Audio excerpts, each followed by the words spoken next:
Alors, le nouveau format donc du baccalauréat. Comme je vous le disais, le baccalauréat arrive à son format définitif. Vous savez qu'il a fait l'objet d'une réforme en profondeur depuis 2 ans maintenant. Et donc, cette année, le baccalauréat va se dérouler sous son format définitif que je vais donc vous présenter. Donc, le nouveau format du baccalauréat. Désormais, le baccalauréat ne se joue plus uniquement sur des épreuves terminales, comme c'était le cas précédemment. La nouvelle formule est la suivante. La note finale qu'obtiennent les candidats est le produit, en réalité, à la fois d'un contrôle continu, qui va compter pour 40% de la note finale, et pour 60% de ce qu'on appelle les épreuves terminales. Les épreuves terminales, ce sont en fait les épreuves écrites qui ont lieu ou en classe de première ou en classe de terminale. Il s'agit en l'occurrence du français, écrit et oral. Les épreuves ont lieu à la fin de l'année de première. Et ensuite, de l'épreuve de philosophie, des 2 enseignements de spécialité que le candidat conserve en terminale, et de l'épreuve orale que l'on appelle le grand oral. Ces épreuves se passent donc en classe de terminale. Donc, français, philosophie, enseignement de spécialité 1 et 2 et grand oral vont compter pour 60% de la note finale. Les autres matières sont évaluées dans le cadre du contrôle continu. Ça, c'est le principe général. Maintenant, on va voir dans le détail comment cela fonctionne. Voilà, un petit schéma qui vous explicite finalement ce que je viens de dire. Le contrôle continu représente 40% de la note finale, c'est-à-dire l'histoire-géographie, la langue vivante A et la langue vivante B, l'enseignement scientifique ou les mathématiques, suivant qu'on est dans la série générale ou technologique, l'EPS, on va y revenir, qui est évalué dans le cadre du contrôle continu, l'enseignement de spécialité suivi uniquement en première et l'enseignement moral et civique. Et vous avez pour chacune de ces matières le coefficient qui est appliqué et qui va constituer donc 40% de la note finale. Et ensuite, nous avons bien 60% de la note finale, d'accord, qui correspond aux évaluations sommatives qui sont faites en première pour les épreuves anticipées de français, coefficient 5 pour l'oral, coefficient 5 pour l'écrit. Et enfin, le grand oral, coefficient 10, l'épreuve de philosophie, coefficient 4, l'enseignement de spécialité 1 et l'enseignement de spécialité 2, coefficient 16 chacun, conservés en classe de terminale. Donc voilà comment est fabriquée la note qui va permettre de déterminer si le candidat obtient ou non le baccalauréat et la mention éventuelle qu'il obtiendra avec cette note. Se rajoute à cela les enseignements optionnels, j'y reviendrai tout à l'heure, qui comptent pour coefficient 2 et qui font partie, donc qui sont intégrés à la partie contrôle continu. Voilà le grand principe. Voilà, si vous voulez, ce qui change fondamentalement par rapport au baccalauréat ancienne formule où tout était évalué sur le contrôle terminal, qui représentait 100% de la note. Rentrons un petit peu dans les détails. Vous voyez sur ce tableau quels sont les coefficients qui sont affectés à chacune des disciplines. Nous voyons tout d'abord, vous voyez ici pour la voie générale, ici pour la voie technologique, il y a quand même quelques différences. Ici, tout d'abord, les enseignements obligatoires évalués en épreuve terminale. Donc, on est bien d'accord, le français, évalué à la fin de la première, coefficient 10, sachant qu'il y a 5 pour l'écrit, 5 pour l'oral. Et donc, on a bien coefficient 10 sur la totalité du cycle. C'est exactement la même chose dans la série STMG, la série technologique. La philosophie est évaluée à la fin de la classe de terminale, coefficient 8, d'accord, et coefficient 4 pour la voie technologique. L'enseignement de spécialité 1 et l'enseignement de spécialité 2 évalués à la fin de l'année de terminale, coefficient 16 pour pour chacun pardon, de ces enseignements de spécialité. Et c'est également la même chose en série technologique. Et enfin, le grand oral, coefficient 10, passé au mois de juin, à la fin de l'année de terminale, donc pour la voie générale, et coefficient 14, un coefficient plus important pour la voie technologique. On a donc bien, si on fait la somme des coefficients, on arrive bien donc à 60 dans la voie technologique et 60, pardon, dans la voie générale et 60 dans la voie technologique. Ensuite, ça c'est la partie, donc c'est les 60% des évaluations terminales. Et ensuite, on a la part dévolue au contrôle continu, où nous avons donc l'enseignement de spécialité qui ne sera pas continué en terminale, mais seulement fait en classe de première, coefficient 8, évalué donc en classe de première, l'histoire-géographie, coefficient 3 en première et en terminale, coefficient 6 donc au total, la LVA, la LVB, l'enseignement scientifique ou les mathématiques, suivant qu'on est dans la série générale ou technologique, l'EPS, c'est-à-dire l'enseignement physique et sportif, et l'EMC, l'éducation morale et civique. Et vous voyez donc le report, qui est exactement identique d'ailleurs, que l'on soit dans la voie générale ou la voie technologique, et on arrive bien donc à 40% de la note finale. 60 plus 40 font bien les 100% qui vont constituer la note totale et finale que va obtenir le candidat au baccalauréat. Donc, pour la session 2022, qui est une session un petit peu transitoire, d'accord, là, il y a quelques modifications qui ont été apportées.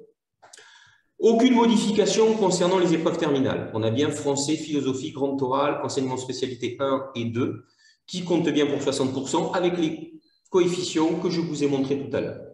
Les modifications portent en réalité sur le contrôle continu.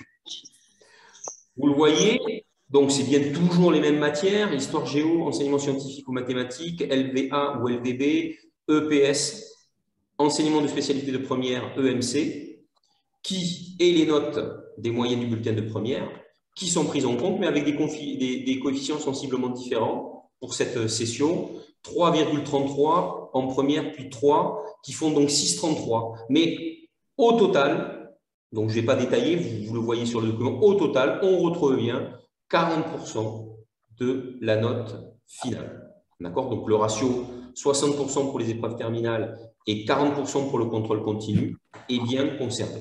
Il y a simplement les coefficients qui bougent un petit peu pour produire ce 40%. D'accord? Mais à la session 2023, on reviendra bien au premier tableau que je vous ai présenté tout à l'heure. Voilà. Donc, il n'y a pas d'inquiétude particulière à avoir, mais tout simplement, vous voyez quelle est l'arithmétique, si je puis dire, qui est utilisée pour la production de la note finale. Alors, les enseignements optionnels.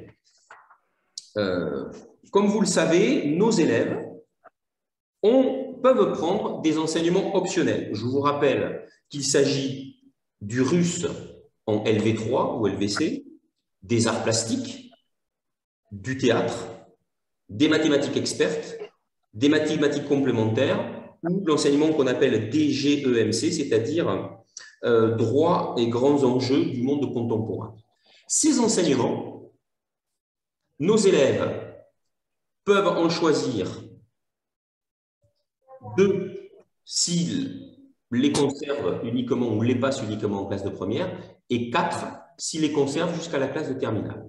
Ces enseignements optionnels sont, on leur affecte un coefficient 2 pour chacune des 2 années du cycle terminal. Et ces coefficients s'ajoutent donc à la somme des coefficients portant sur les enseignements obligatoires. Donc, ils sont intégrés dans les 40% du contrôle continu.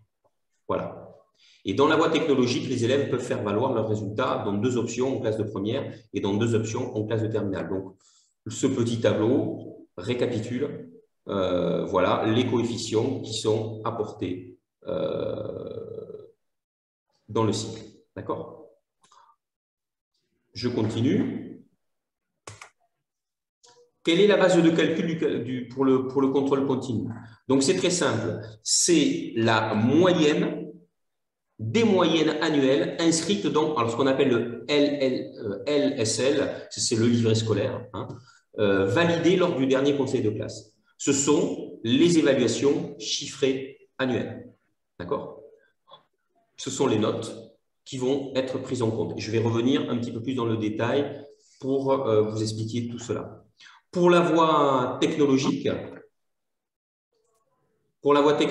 l'enseignement en langue vivante, qu'on appelle ETLV, peut porter soit sur la LV1 ou sur la LVB, c'est-à-dire la première ou la deuxième langue vivante, au choix du candidat, sans pondération, en allemand, anglais, espagnol ou italien. Pour nous, en l'occurrence, ça sera sur l'anglais, l'allemand ou l'espagnol.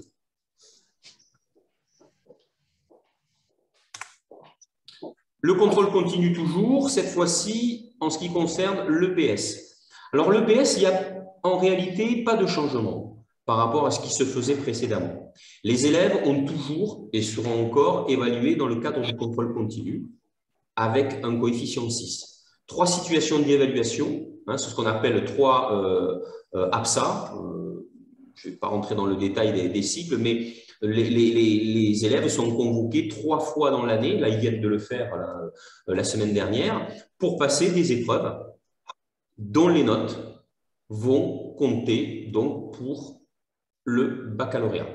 Donc la note de ce qu'on appelle de CCF, de contrôle en cours de formation, est la seule note retenue pour le PS au baccalauréat. Les moyennes annuelles ne sont pas prises en compte. Cependant, les notes qui figurent sur le bulletin de première et de terminale seront forcément prises en compte dans le sens où les élèves qui veulent poursuivre dans l'enseignement supérieur en France passent par la procédure qui s'appelle Parcoursup, et donc les bulletins sont présentés. Et donc les notes sont prises en compte. Mais dans la note de l'examen du baccalauréat, ce sera uniquement les notes obtenues dans les 3 évaluations relevant du contrôle, enfin de ce qu'on appelle du CCF. Et d'ailleurs, ces notes, les candidats ne les connaissent pas, ne les connaîtront qu'au moment de la délibération du jury du baccalauréat. L'autre particularité, ça concerne l'enseignement moral et civique, qui est un enseignement qui est délivré essentiellement par les professeurs d'histoire-géographie. Et les moyennes obtenues dans cet enseignement seront, en cours d'année, seront affectées d'un coefficient 1 pour la classe de première et d'un coefficient 1 pour la classe de terminale, ce qui fait donc un coefficient 2 pour cet enseignement sur le cycle terminal. Voilà. Voilà donc comment est constitué le contrôle continu. Alors, on va rentrer encore une fois un petit peu plus dans le détail. Le contrôle continu est donc renforcé.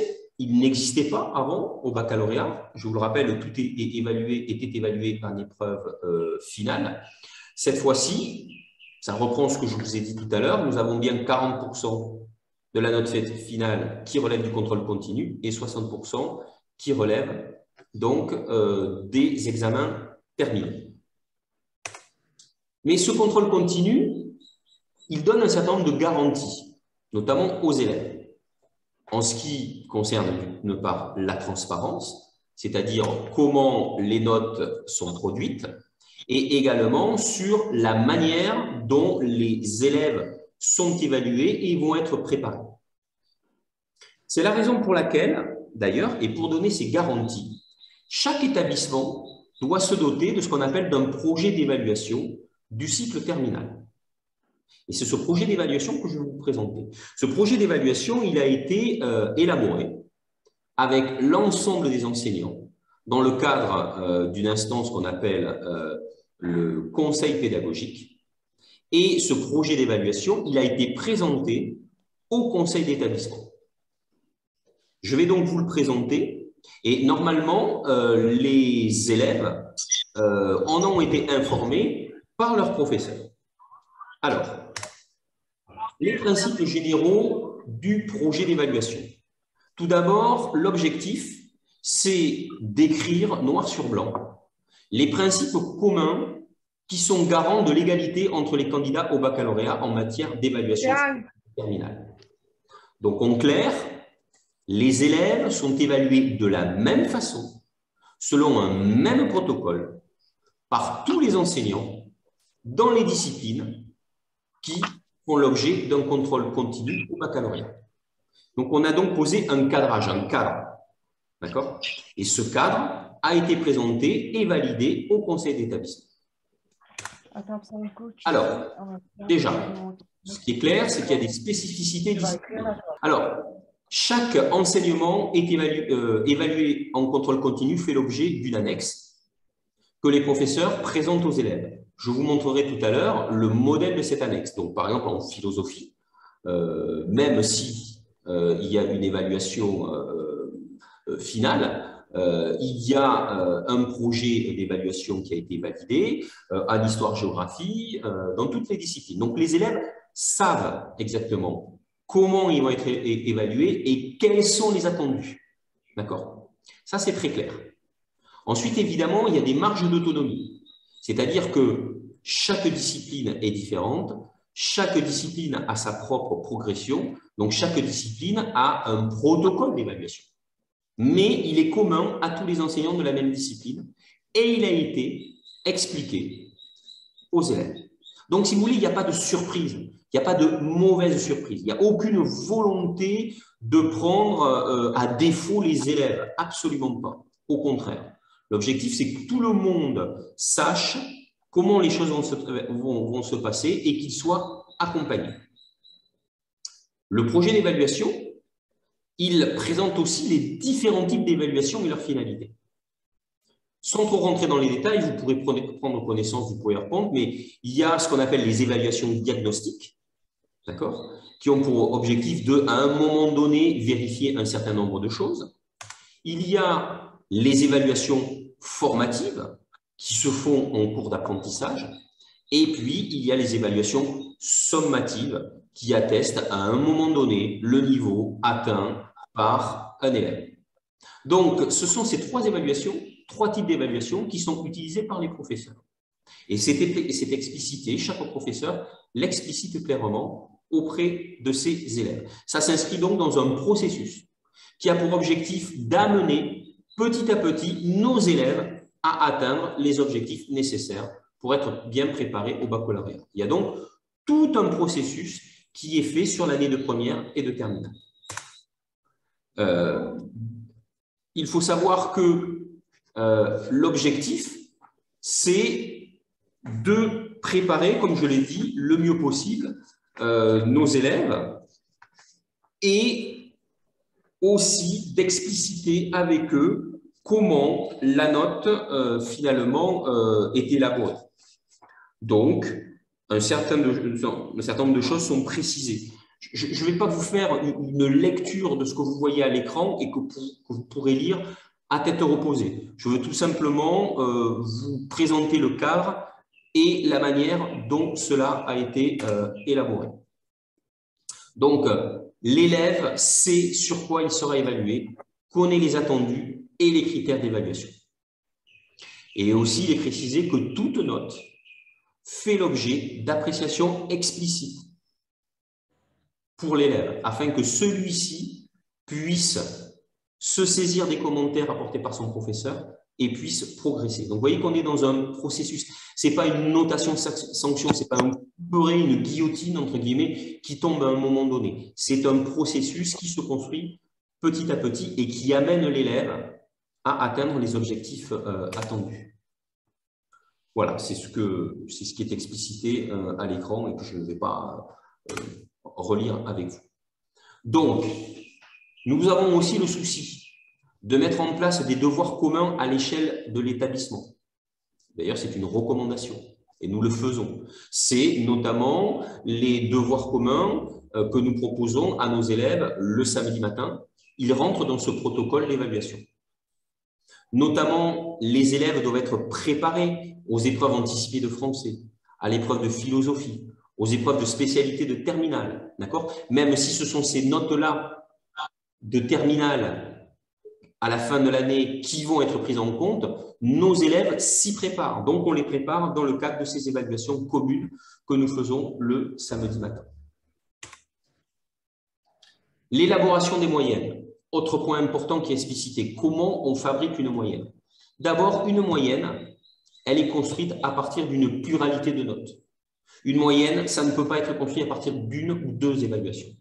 C'est construit au moins sur 3 évaluations sur le trimestre. Et les enseignants sont très clairs aussi vis-à-vis des élèves là-dessus.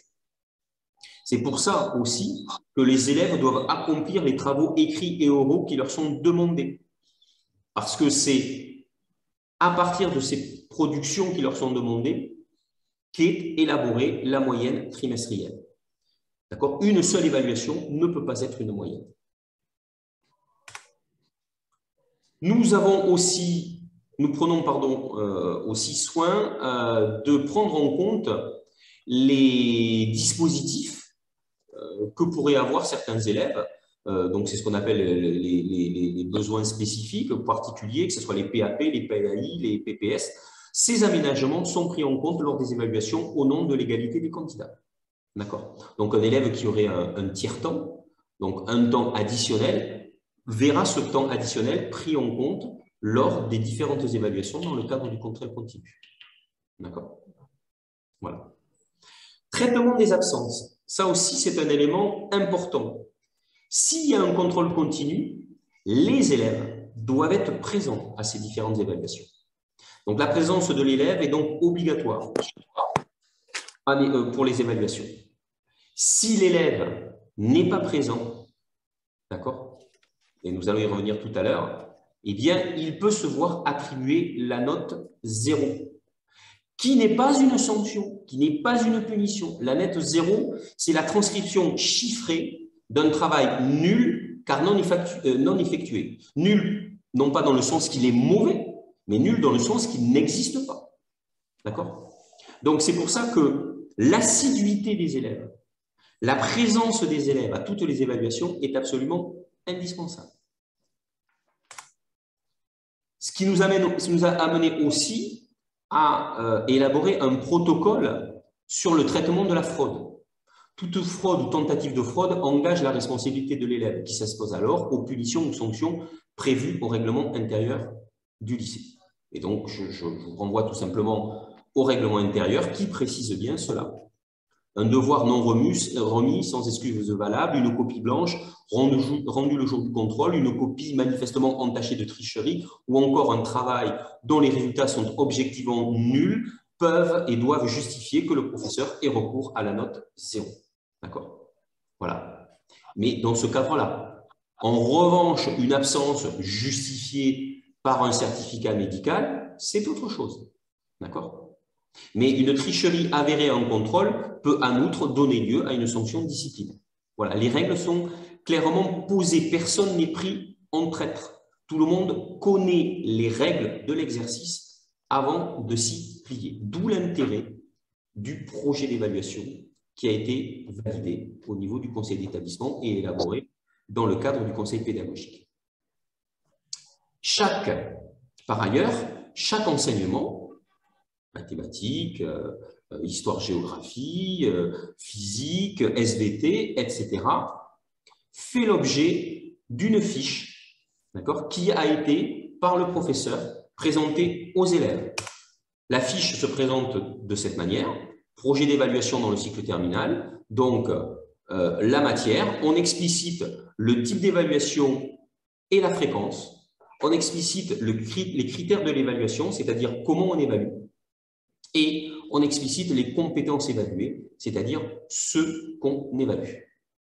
Donc, tout élève, dans toute discipline, connaît très clairement le protocole d'évaluation qui est appliqué dans l'établissement. Voilà. C'est d'autant plus important que le contrôle continu représente désormais 40% de la note finale.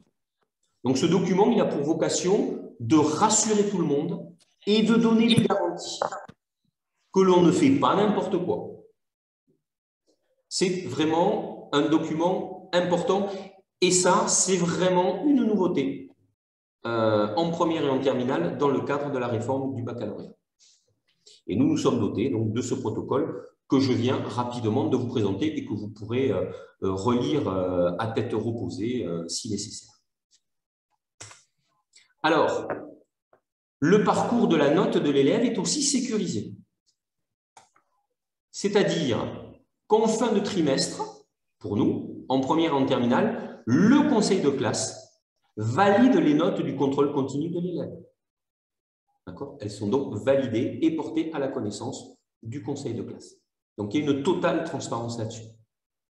En fin de première et de terminale, notamment pour les épreuves anticipées de français en première et pour les épreuves terminales, il y a une commission académique d'harmonisation. Alors, pour nous, à l'étranger, c'est donc le rectorat de la Réunion qui va avoir un regard également sur les notes du contrôle continu. Donc, les choses aussi se font en totale transparence. Et enfin, en fin de terminale, comme d'habitude, lorsque le jury du baccalauréat se réunira, lorsque toutes les notes du contrôle continu auront été enregistrées, lorsque toutes les notes des épreuves terminales auront été enregistrées, eh bien, le jury du baccalauréat se réunit et valide l'obtention de la note finale qui va permettre de déterminer si le candidat obtient ou pas le baccalauréat, s'il l'obtient avec quelle mention, et s'il ne l'obtient pas et qu'il a une note entre 8 et 10, il sera donc, comme jusqu'à présent, ça ne changera pas, convoqué à ce qu'on appelle l'oral du second groupe ou l'oral de rattrapage. Donc voilà donc comment s'élabore la note finale et comment se passe désormais l'examen. Autre élément important aussi, c'est Parcoursup. Comme vous le savez, tous les élèves qui ont un projet d'études en France doivent s'inscrire sur la plateforme Parcoursup, d'accord? Et dans ce cadre-là, les bulletins trimestriels sont portés à la connaissance des différentes universités ou écoles pour lesquelles candidate le candidat sur la plateforme Parcoursup. Donc, par exemple, si je prends pour exemple l'épreuve de français qui se passe en première, l'élève a bien une note finale en français et c'est bien cette note qui va être prise en compte pour l'obtention du baccalauréat. Cependant, les notes qu'il a obtenues durant l'année en français et qui figurent sur le bulletin sont aussi connues et mises sur la plateforme Parcoursup. Donc, il y a une évaluation en cours d'année qui est prise en compte dans Parcoursup, mais il y a des évaluations spécifiques qui sont prises en compte pour la production de la note du baccalauréat. Autre nouveauté cette année, c'est que tous les élèves de terminale obtiendront une attestation en langue vivante, une sorte de certification, si vous voulez, qui va attester le niveau du candidat dans ces langues vivantes, la langue vivante A et la langue vivante B, les deux langues vivantes donc obligatoires. L'évaluation est organisée par les professeurs de langue vivante, ça se fait dans le cours de l'année, en fin de cycle terminal, donc en classe terminale en l'occurrence. Ce sont 4 compétences qui sont évaluées à poids égal. Les professeurs de langue seront en mesure d'expliquer aux élèves quelles sont ces compétences. D'accord ? Et pour les élèves qui sont en série technologique, ETLV, c'est-à-dire l'épreuve technologique de langue vivante, l'épreuve est en expression orale et en continu et en interaction avec la langue vivante associée. Donc, ça se fait finalement durant toute l'année de terminale. Donc, tous les candidats auront une attestation. Et ça se ferait dans le cadre de ce qu'on appelle les certifications du cadre commun européen, A1, B1, C1, etc. D'accord ? Donc ça, c'est un élément important quand même, puisque ça permet d'attester le niveau de compétence. Ce n'est pas une note, mais c'est un niveau de compétence qui est attesté dans le cadre de ce document, de cette attestation. Alors, quelles sont les grandes dates à retenir pour cette année? Alors, tout d'abord, sachez que ces dates doivent être précisées et confirmées par la division des examens et concours du rectorat de la Réunion. D'accord? Les dates qui vont être affinées, que nous ne connaissons pas encore, on vous indique la période, parce que l'Académie de la Réunion n'a pas terminé d'élaborer le calendrier. Ce qui est certain, c'est que début décembre, et nous y sommes en plein, nous procédons à l'inscription des élèves au baccalauréat. D'accord? Donc, cette procédure est en cours. Peut-être peux-tu en dire quelques mots? Alors, tout à fait. Par exemple, pour les élèves de première, les inscriptions donc, pour les épreuves anticipées de français se font demain. Elles s'ouvrent demain. Donc, demain, on inscrira les élèves de première. Et ensuite, nous attendons la date pour les inscriptions des élèves de terminale qui devraient arriver effectivement donc, dans ce début de décembre. Voilà. Ensuite, il y aura un autre rendez-vous important pour les candidats. Ça sera entre le 14 et le 16 mars, les épreuves écrites d'enseignement de spécialité. D'accord? Terminale générale et technologique. Donc, pour les deux épreuves, enseignements de spécialité que les candidats conservent en terminale. Ensuite, du 21 au 25 mars, là aussi les dates seront affinées, il y aura les évaluations des compétences expérimentales. Ça concerne les enseignements de physique-chimie, SVT et NSI. Et également les oraux de LLCE, c'est-à-dire langue, littérature et civilisation européenne. Ça concerne les élèves en terminale générale. Début juin, il y aura, pour tous les élèves de terminale, l'épreuve écrite de philosophie et les épreuves écrites de français pour les élèves de première, générale et technologique. Nous ne connaissons pas encore la date exacte, mais ce sera dans la première quinzaine du mois de juin. Dans le courant du mois de juin, l'épreuve dite du grand oral pour les élèves de terminale générale et technologique. Viendront se rajouter également les oraux de la discipline non linguistique section européenne, donc c'est l'histoire-géographie en anglais pour les terminales générales, et les oraux de français pour les élèves de première, générale et technologique, courant juin. Et enfin, fin juin, comme d'habitude, délibération des jurys, jury baccalauréat général et jury baccalauréat technique, qui donc détermineront la liste des admis au baccalauréat avec leur mention et éventuellement des candidats qui devraient passer les oraux du second groupe qu'on appelle oraux de rattrapage. Voilà, pour les candidats qui auraient une note finale comprise entre 8 et 9,4. Voilà donc le chronogramme tel que nous le connaissons aujourd'hui. Il sera affiné et nous transmettrons bien entendu aux élèves et à vous-même, famille, les dates dès que nous les connaîtrons et nous ferons parvenir les convocations en bonne et due forme, comme on le fait d'habitude. Voilà ce que je voulais vous présenter. Donc, nous mettons tout à l'heure, bien entendu, pour faire réussir nos élèves. Cela va de soi. Je vous ai présenté ce cadre. J'ai essayé d'être le plus complet possible. Vous avez certainement des questions.